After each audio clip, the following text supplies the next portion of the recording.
All right, I'll go ahead and call to order the regular meeting of the City Council for April 7th, 2025. We are live.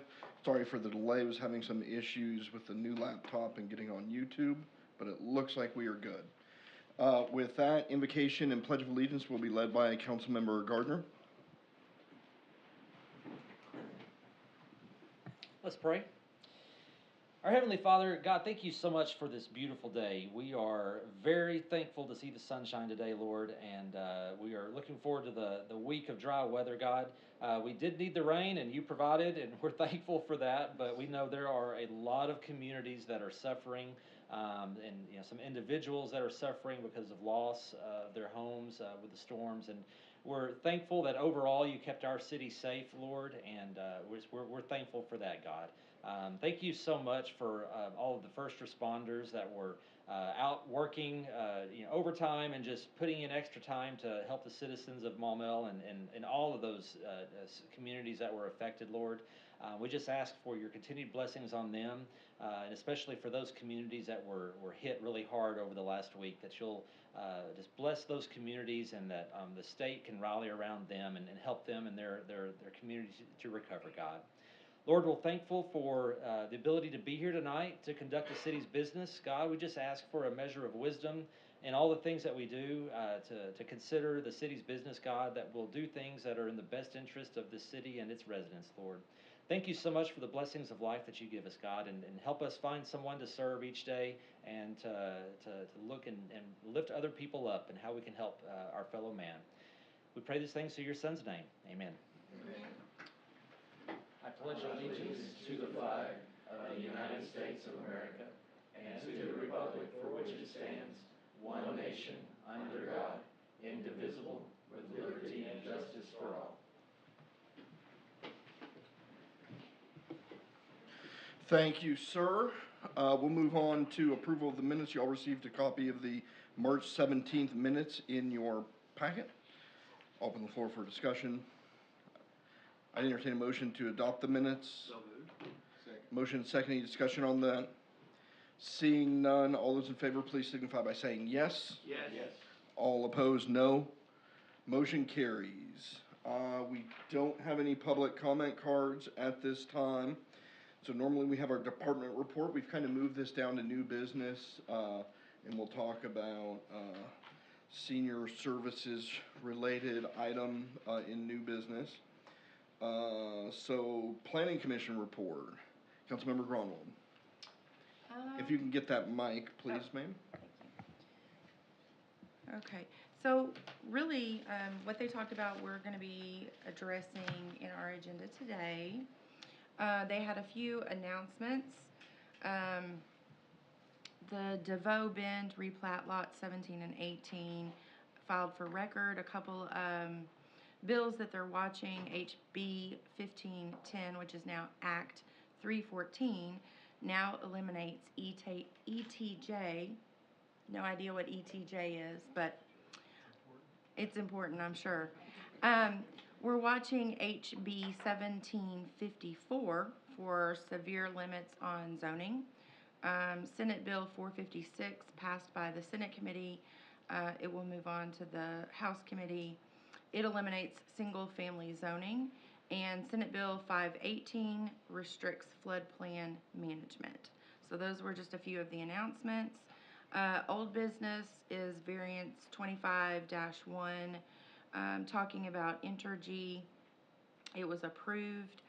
It will not come to council. New business is EXCA, so many acronyms. 2526, Entergy proposed distribution lines. That's on Carnahan Drive, and that was approved.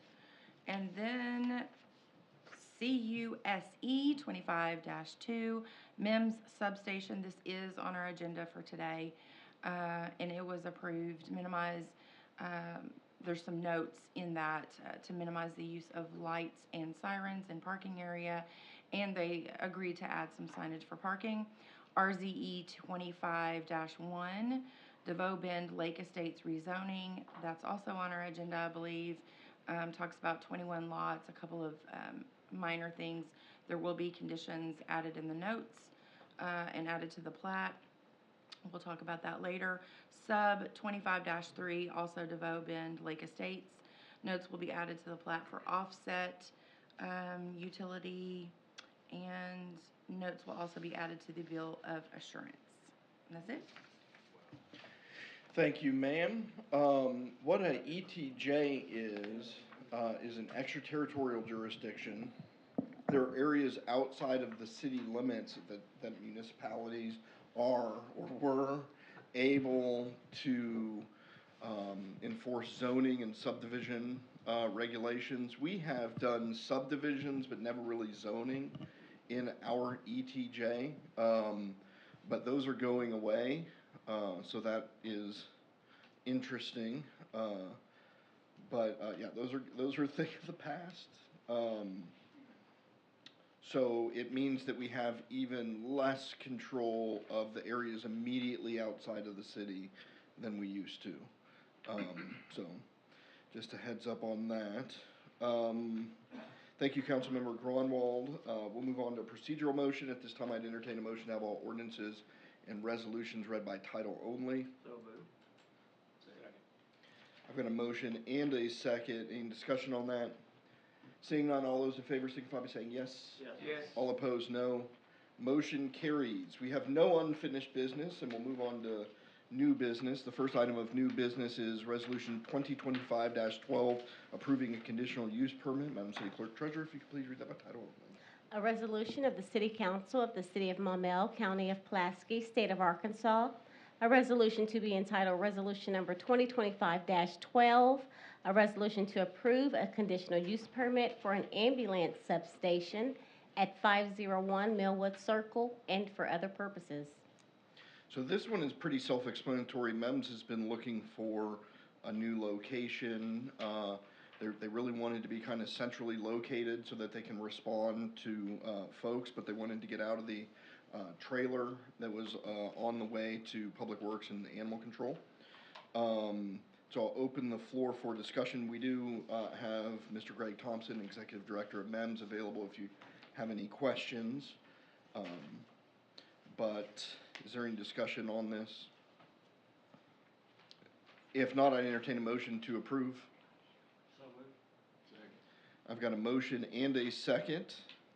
Any discussion on that? Seeing none, all those in favor, please signify by saying yes. Yes. All opposed, no. Motion carries. Thank you for coming out. Thank you. Next order of business is the first reading of ordinance 1143, amending the Maumelle zoning map. Madam City Clerk, if you could please read that by title only.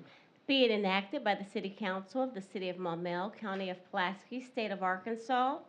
An ordinance to be entitled Ordinance Number 1143, an ordinance to amend the city zoning map for 48.149 acres, more or less, at Zajac Road to be developed as DeVoe Bend Lake Estates and for other purposes. All right, I'll go ahead and open this floor for discussion. I'm not sure if Mr. Grummer is out in the lobby or not. Okay. So this is just a heads up. This is and quite frankly, I'm a little bit surprised that we didn't have a number of public comment cards. This is on. It's an area that is inside of the city, but maybe not taking direct access. We do have a representative of the applicant or the applicant. I'm not sure which in this case. If you wanted to hop up and explain, it's a little bit different than most of what we're seeing or what we see in town. Yeah, Eric Holloway, 116 Timberland Trail.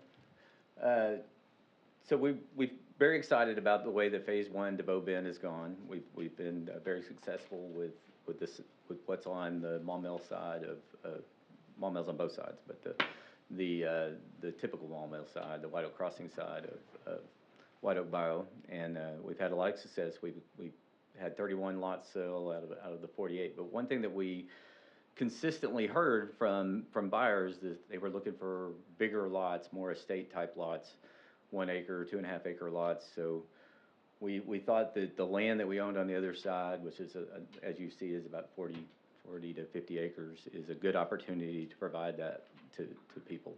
So we looked at how we would do that and submitted a plan for it at the last planning commission meeting, which was 21 1-acre lots. As we've looked at that, if we talked to some of the neighbors that are out there and also looked at what we thought would help people the most or provide with what people are asking for, we decided to change that to 11 2.5-acre lots. So that's where we sit today, and that's what will go through the planning commission. But as far as the zoning goes, which is what is before you tonight, we're asking not to change zoning to the most restrictive zoning that the city of Maumelle has. I'm doing that to protect the buyers that I might have that would be in this area, so that they know that anybody that develops around it would have to adhere to, would at least have to explain why they would put something against this R1 zoning that we're wanting to have. And so I think it actually protects not only our potential buyers, but all the lands that are around it from having to worry about what, more intensive development that would go into that area. So I think that makes it a little less controversial, because right now we could actually put apartments or duplexes or anything on the property based on the way it's zoned today, but we really want to do just a very minimal estate lots that fits the DeVoe Bend mindset, and that's to use mature trees as as the selling point to really connect families with nature, which is something we think is very important and it's very central to what we do. So I appreciate your help. Thank you. Thank you, sir. Was there any additional discussion on this at this time? Councilmember Gardner? Mayor, I would have asked Mr. Grummer this. I may just lean on you for your expertise. Yeah, don't roll your eyes. I guess my only comment was, I think the point that I wanted to try to get across was that this is a more restrictive zoning, correct? And Mr. Thornton, if you wanted to chime in as well. I think that's, because we're not even talking about this, because that's not being proposed any longer, from what I understand. Is that right, Mr. Holloway? Yes, it is. Yeah, so we're not even talking about a project yet, because it hasn't gone before the planning commission until next month, or this month. So we're talking about changing just the zoning and making it more restrictive, because R1 is more restrictive than PRD. And Mr. Thornton or Mayor, whoever wants to. Mr. City Attorney? That's correct, sir. Yes, R1 is the most restrictive, single-family detached. Okay, and, well, that was a simple answer. PRD can, depending on the development plan, it can allow multifamily. Sure, okay. All right, thank you. And so really, I had to do a double take when I saw we were going from PRD to R1, as it's far more common for folks to want to go from R1 to PRD. The PRD allows more stuff by, it allows more stuff, but then there also is, it's a planned development, so it gets reviewed a little bit different way in that. But yeah, R1 is the least dense of for the new council members, our least dense housing code. So just think single family homes. R1, it includes some what you would just call single family homes, but it also can include some of the zero or close to zero lot line homes. You see more often decreased setbacks and the like. Yes, sir? John Jones, 4 Hogan Drive, Maumelle, Arkansas. I'm a commissioner on the City Planning Commission. To answer your question, R1 is definitely more restrictive. The density requirements between 3 and 6. PRD, depending on what kind of development they want, can be as high as 35 dwellings per acre.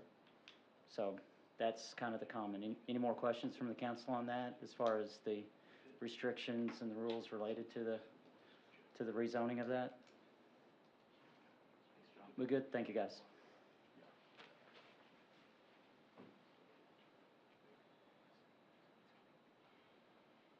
Any additional discussion?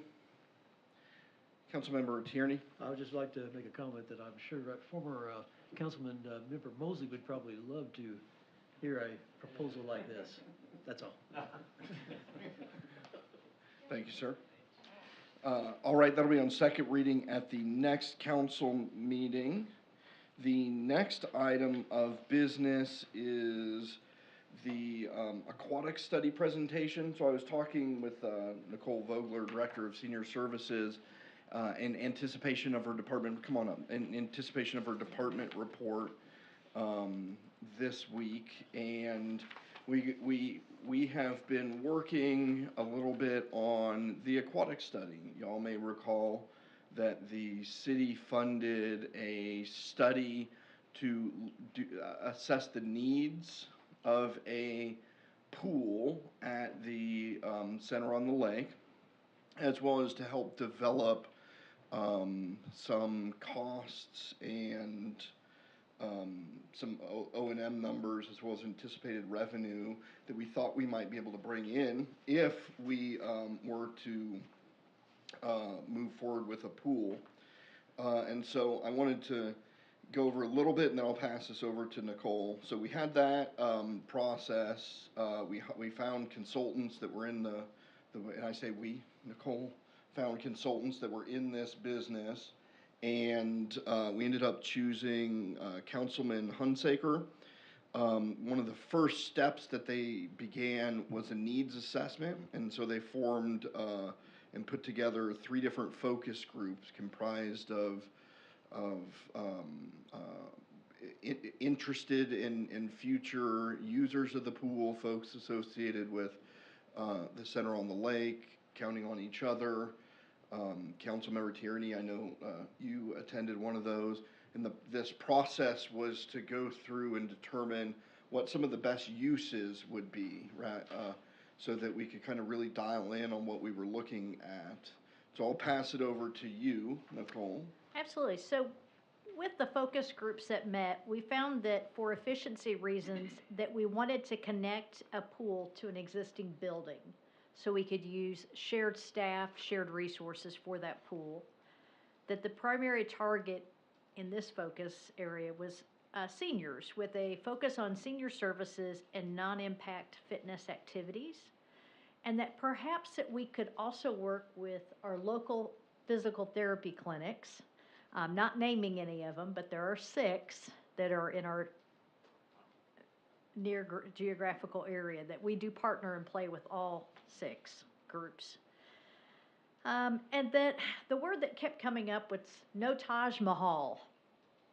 And not to be disrespectful to being Taj Mahal, but it was to avoid any unnecessary features and really prioritize, sorry. Yes. Functionality. So we wanted to make it as functional as possible without making it grandiose. We talked about open water fitness areas, lap lanes, walk-in entry, handrails, and even a hydrotherapy bench, and we would have loved all of them. But we really focused on that walk-in area.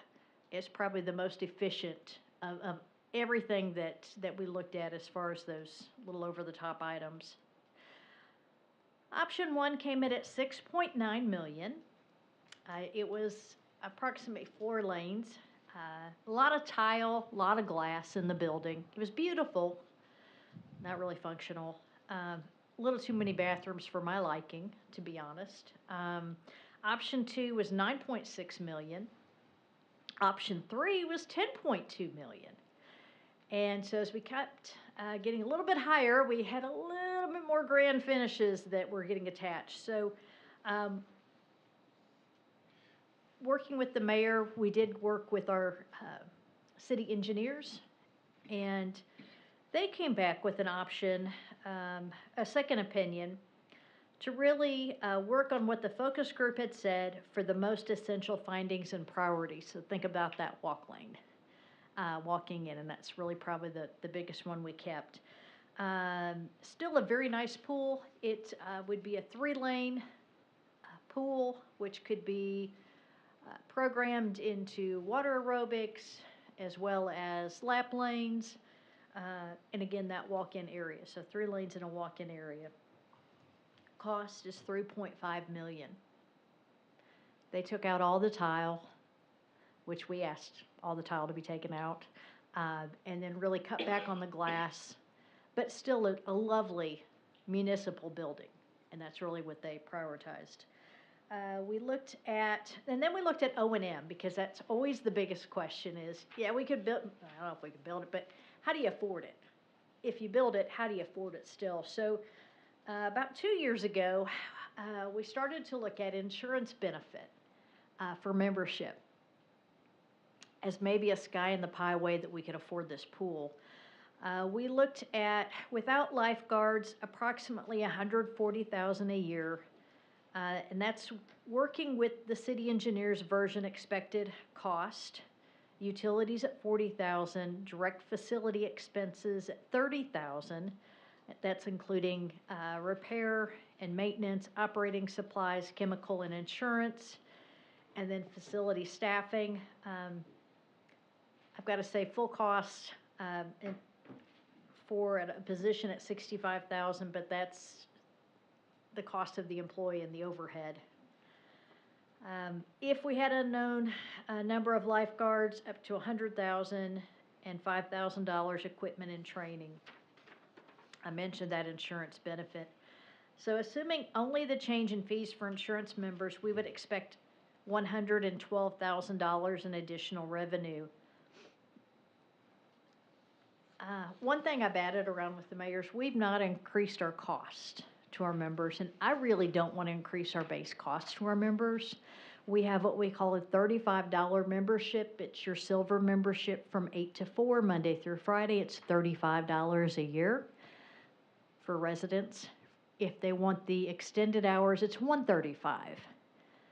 And I would really plead to you to consider not changing those, but to allow us to do a third group, like a C. So you'd have A, B, and C instead of silver, gold, and whatever you'd want to call it, which would be adding the pool, adding our classes that our instructors teach that aren't charging. So any of our volunteer instructors, staff instructors, or STEAMed classes, and charging $42 a month, which is within doing a cost analysis across the board, looking at not only municipal facilities, but also looking at other facilities like Esporta, which used to be LA Fitness.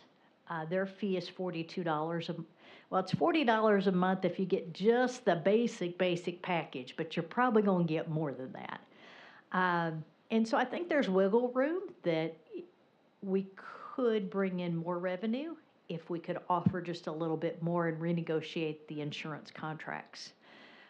We have, to date, we had 1,520 memberships as of the start of this year. And 70% of those memberships are now insurance benefit. So we try to get everyone on board that we can with our members. It's no cost to them to use their center, and then our staff bills for each visit that they check in.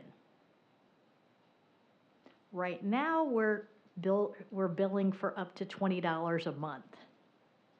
If we could renegotiate that contract, we could bill for significantly more. My recommendation to council would be $42 a month, which is in market range, if we had a pool. So, yeah, just so that we're clear, the way we estimated revenue is simply by taking that number of members that are on the insurance program, rolling them up to a higher cost. It costs them $0. It's more in line with services provided, and so that would be the pool cost. So if everyone, and we could raise our current costs, but if we can include more, we think it provides better justification. So the top tier membership would include the pool and include a few classes that are $5 to take the class or included in that provides a package that we think is marketable and comparable to what some competitors are charging and getting for the insurance. So we also think that more members that maybe are not on those programs may become members at that higher level. We think that it'll draw some folks in as well on that. If you look at the with no lifeguards, and the city attorney was looking into whether we need lifeguards or not, and it looks like we do not. We may want them, but we can figure that out. Currently, it runs at an expected deficit based on these estimates of about $30,000 a year, which is, actually not the worst, and it certainly isn't that worst-case scenario that we were looking at. There's still a lot of unknowns. The capital, price is still actually, I think, higher than at least I had imagined at the beginning. We have been discussing for a while, and it's kind of in the chain of things, adding additional parking at the facility. If we're going to build a pool that parking, I think just needs to be included in that, or we run some serious risks of being overrun. Currently, the parking lot can get full, but, Nicole and her staff have really been working on trying to spread out some of the more, well-attended events so that they're not back to back, to give people time to leave and arrive. And then, so those were the two things. At this point, the cost of the pool, with the parking lot is something that we'd, either need to save for a while, or, become a bond issue for a bond election at that point. So with that, we just wanted to give the presentation, the update. It was a little bit weird because we had the consultants, and then we kind of questioned them, and then went to ETC, who's our city engineers, and they've built some pretty good pools. We've tried to figure out what the cost is, and this is the best that we can come up with. And I know Shawkat reached out to a few different entities, I think Bryant and some of the other pools that they've built, to get their best estimate of costs. We had to rely a little bit on some of the costs that the consultants had given us, but this is where we're at. So, Thank you, Mayor. were there any questions, or we'll open the floor for discussion, or? And Councilmember Booker. Thank you, Mr. Mayor. So, how would you run it without lifeguards? I mean, wouldn't you need lifeguards? We have in the budget to have a aquatic coordinator, and I would highly recommend that the aquatic coordinator be lifeguard certified. I'd also probably have at least one other person on staff certified as well. My hope would be our aquatic coordinator could become a Red Cross trainer, lifeguard, trainer, and they could train a couple of us or a couple of the others. But to have at least, one more on our team. It's not required. We did double check that. It's not required. We could post a sign saying that it's not a requirement. I would definitely want someone to be in there, though, during our busier classes, just as a safeguard. And this is an 1,800 square foot pool. So it is not an Olympic lap pool. And I think, I don't remember the specifics, but just so for those that aren't aware, you're looking at something, I think it was 4 feet deep, on average across the way. It's designed more for water aerobics, fitness training, but there would be 3 laps, and when those classes aren't in session, that someone could swim. And then there's an idea of scaling when the lifeguards are. Do they need to be in there from the opening of the center to the closing? How does that look? That cost, if we tried to lifeguard it fully, could be upwards of, I think the consultants were looking at approximately up to $100,000 a year in that, which would obviously change that ratio or that relationship. Councilmember Tierney?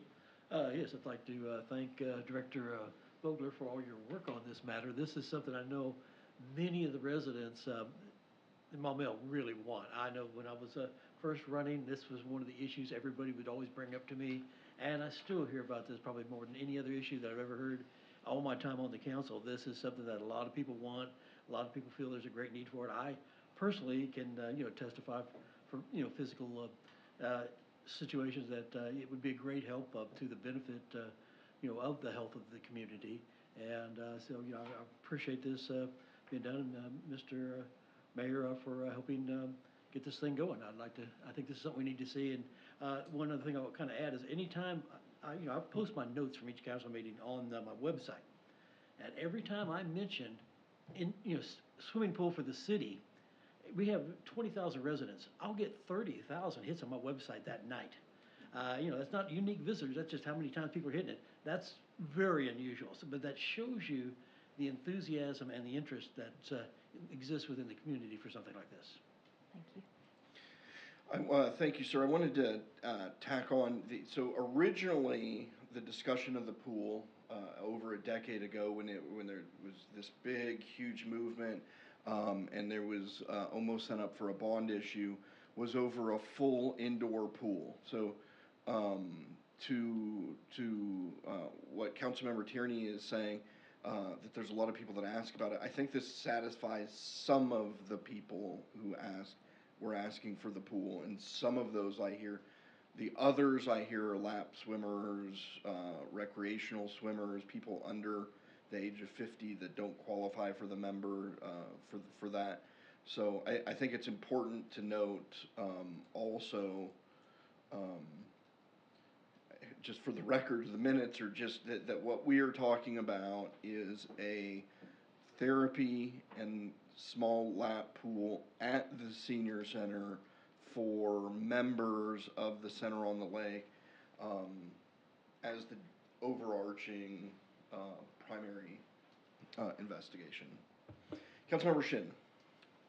I have a family member who taught water aerobics for a number of years, and her pay came through a grant. And I don't know if it was a federal grant or what. And of course, we all know the federal stuff is all up in the air right now. But there was other money there that provided her a job. So I will contact her and see if I can find out anything. That'd be It's been great. a few years, things could have changed, but there may be ways that we could defer some of this cost, Absolutely. so. That'd be great. Thank you. Councilmember Gardner. Thank you, Mayor. You kind of addressed this in your last comment. I know when we budgeted was it 15,000 for the study, and we started getting, I guess there's focus groups put together. Was it always intended to be at the Center on the Lake, or did the focus groups change that? Because I was thinking, I don't know what I was thinking. The original intent was not necessarily at the Center on the Lake, but it was within the scope of the Department of Senior Services. So the focus groups were focused on that. That has been the direction. There had been some discussion or proposals of maybe an off-site location at one point, and then as we were trying to lay things out, some of the layouts can get a little bit wonky because you're coming close to the berm of Lake Williston, right? So you don't want to dig into that, and so we're trying to stay a safe way away of the levee, I should say. Good water supply. We don't want to dig into the levee. Good water supply. Yeah, unintended. So the scope of the study was focused on seniors, but not necessarily tied directly to Center on the Lake. That was one of their conclusions after just looking at practicality, staffing costs, and then the feedback from the assessment groups was that if there's going to be a Center on the Lake, a senior services pool, that is the best location for it. Any additional questions or discussions? This is just food for thought to keep in the back of your minds. I was originally flabbergasted, might be the correct word, when the price of the pool started coming in, and we kept saying, like, we're not looking at an $11 million lap therapy pool. But then, from the best we can figure from the O&Ms, based off our good faith efforts to figure it out, I was pleasantly surprised that the net O&M was not outrageous. I don't think that is a deal buster that that it costs $28,000, especially because we're pretty conservative in the numbers in terms of revenue projections. And then we're the opposite of conservative, we're rounding up numbers on the cost side, but, Councilmember Gardner. I was just gonna ask if y'all could, do y'all have a proposal or something, numbers? Maybe not. We can put something in writing. What we have are the original consultant's package, a separate package from ETC engineers who just kind of put together a little mock-up. We do have a few pictures if you want to take a look at it, just the type of quality of what was being budgeted. Madam City Clerk, if you could throw this up while we're talking. But then the O&M costs were picked and chose from a little bit of the 2+ communications that were provided to us with other jurisdictions, and then the revenue projections are just all on a spreadsheet. So we can throw something together that kind of summarizes it. But I was talking to Nicole on Thursday or Friday, because she had the department report this week, and we're like, we could just give this now as opposed to pretty up a. Yeah, I'm not even looking for anything pretty. Down the road, a month, whenever, if y'all have something you want to throw together that could at least be stuck in the council packet, yeah, thank you. Okay. Councilmember Tierney? If we did decide that we wanted to go the bond issue route, what would be involved in that process?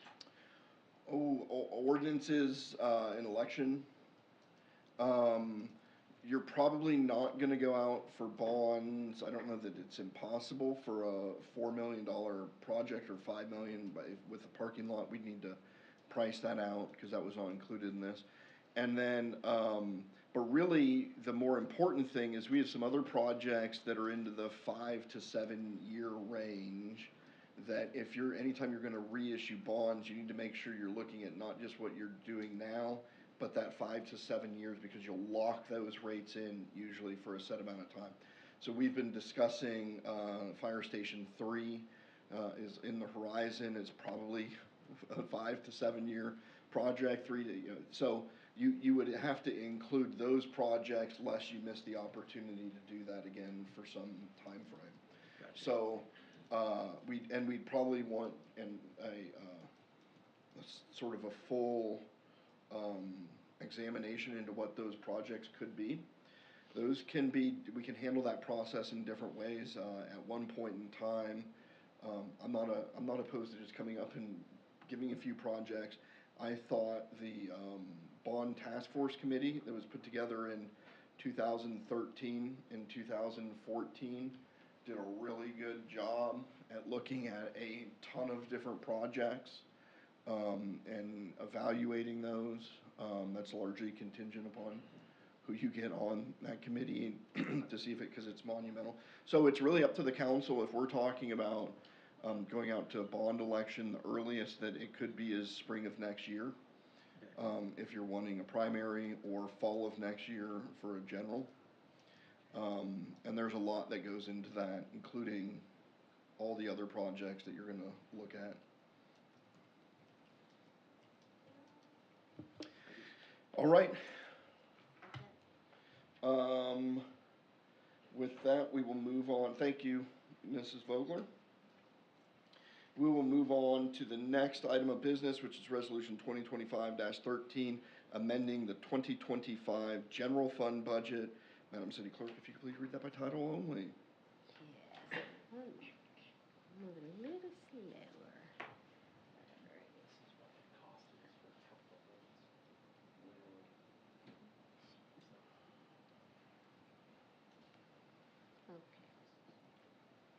Here we go.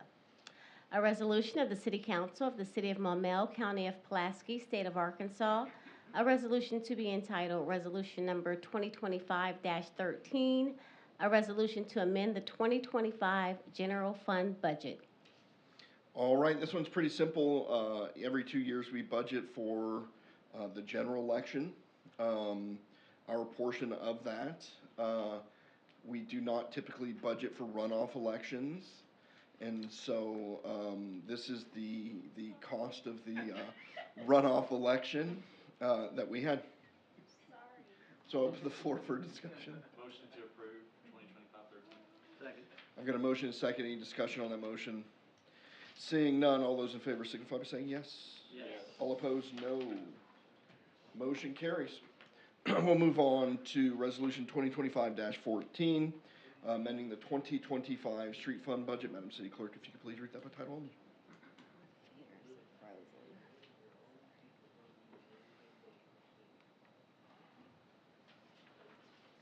A resolution of the City Council of the City of Maumelle, County of Pulaski, State of Arkansas, a resolution to be entitled Resolution Number 2025-14, a resolution to amend the 2025 Street Fund budget.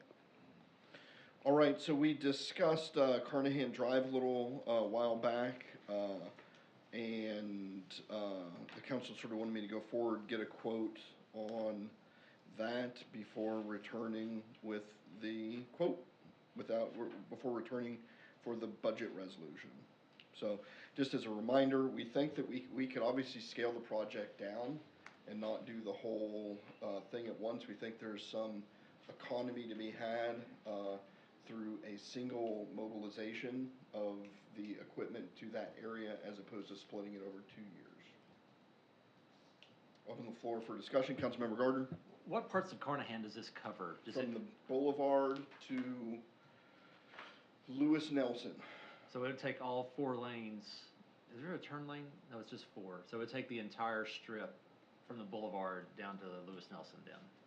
And do we, what is our street fund balance? Do we have an approximation on what that, I was looking back at a previous packet. I'm just trying to, I know we've appropriated additional dollars for spending this year, and then on top of this, I know we talked about it. I want to feel like, I want to say the number is 3.8. Amusingly, I pulled up the general fund budget right before we came in because I thought someone would ask about the general fund budget in terms of the swimming pool. But let's see, I've got the 3.8 based on the financials that were presented at the last council meeting. So end of February numbers are 3.8. And that wouldn't include capital projects that we've already budgeted for? In the street department, no, it does not.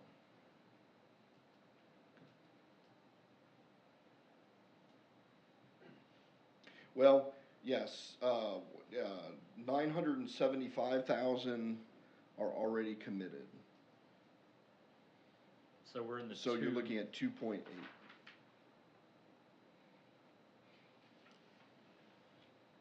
So this would put us in the neighborhood of 2.2-ish.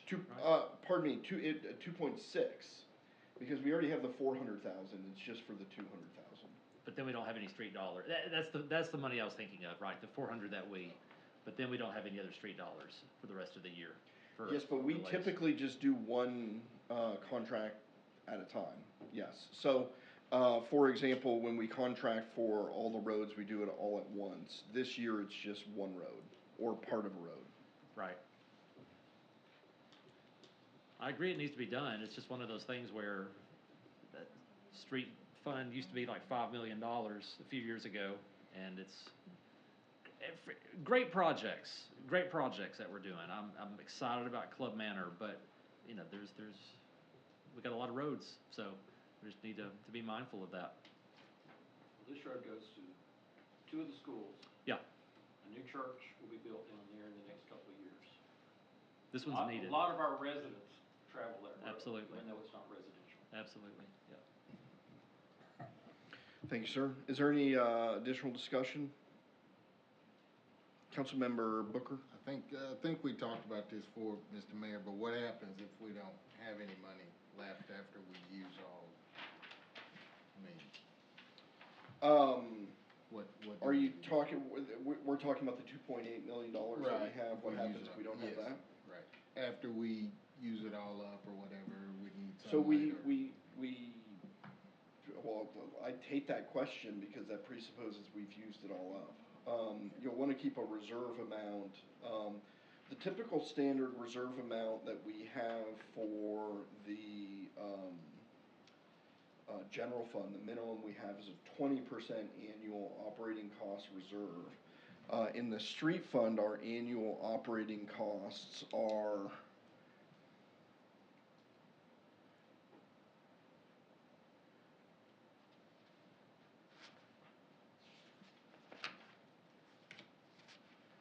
approximately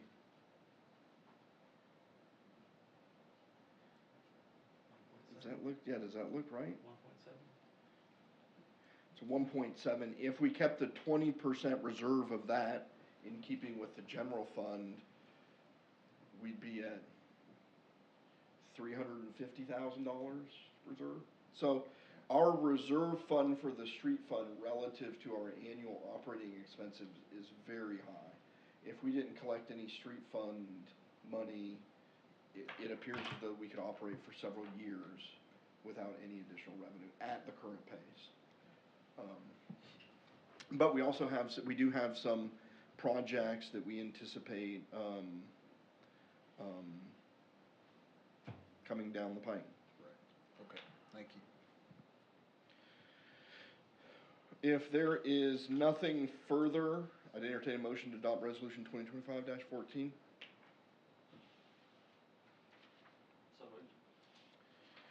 Second. I've got a motion and a second. Any discussion on that motion? Seeing none, all those in favor signify by saying yes. Yes. All opposed, no. Motion carries. That concludes new business. I don't have any mayor's comments, council member comments. Councilmember Gardner? I gave y'all, right before the council meeting, a copy of Resolution 2023-06. This was the resolution that we passed to basically fund the splash pad, well, actually just the splash pad. No, I'm sorry, playground. We'd already done the splash pad. And what I circled there, I'm sorry, you can pass those to Mayor. What I circled there was a important line item, capital donations, and we budgeted $69,000 for that. I'm not sure where we came up with that $69,000. I think that was probably just an amount to fully fund the playground. The playground ended up coming in under budget, so that entire amount wasn't necessarily needed. But there was discussion last year about repaying the taxpayers, and I did not recall that we had previously passed this budget resolution basically fronting the capital donations. And so the money that the playground committee raised and still has sitting in a bank account would be used to repay, to fund the capital donation piece. That's what it should have been used for.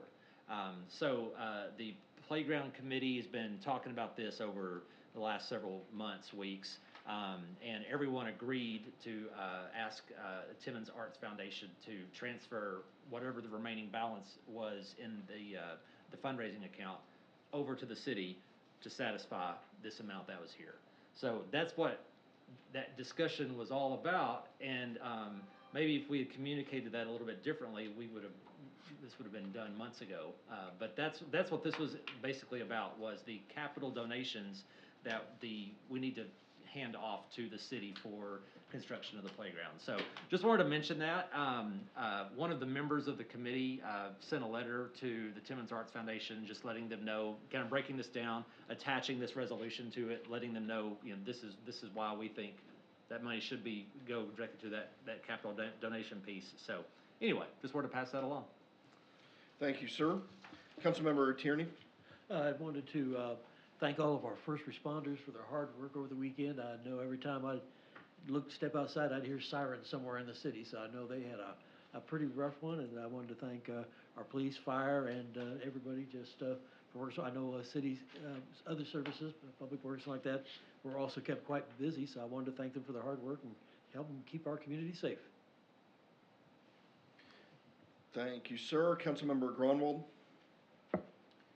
Just to add to what Councilman Gardner said, and just to be clear too, the amount that is still with the Timmons Foundation is not $69,000. it's, from what I understand, around 43,000 that would then come back to the city. So I just wanted to be clear. Thank you, ma'am. All right, city attorney comments? City clerk comments? If there's nothing further, I'd entertain a motion to adjourn. Mr. Mayor, I make a motion to adjourn the city council meeting of April the 7th, 2025. Good job, Jess. I've got a motion and a second. All those in favor, please signify by saying yes. Yes. All opposed, no. Motion carries, we are adjourned. Thank you.